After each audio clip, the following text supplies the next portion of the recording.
Hi, writers. Today we are going to be thinking about all the parts of the book that we can write, writing about more than one part of the book.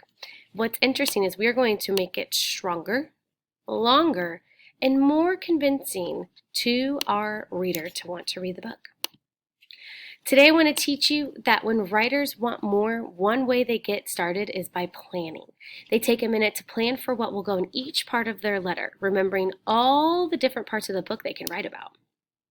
And ways they can do this is introducing the book, writing our opinion, giving reasons using our favorite word because, then giving evidence from the book, for example. And then we want to remember we're talking to our audience, right? We're convincing them to want to read the book that we're talking about.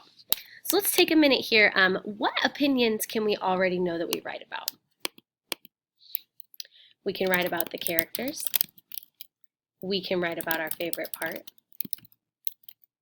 The front cover, the title of the book or of the chapter. And then we can also write about the pictures. Okay, so we already know all of this. And so if we think 1, 2, 3, 4, that's 5 things that we can write about, right? Now I want you to remember that you can write about a new book as long as we have our introduction and our closure of our letter as well. So today when you are writing, remember you've got all these different parts you can write about, but that we want to continue to make it stronger, longer, and more convincing.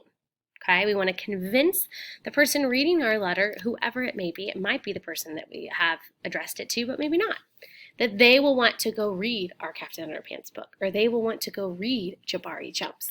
After you're sharing your opinions, make sure that you have an introduction, a closing, and that each sentence starts with a capital letter and you have punctuation.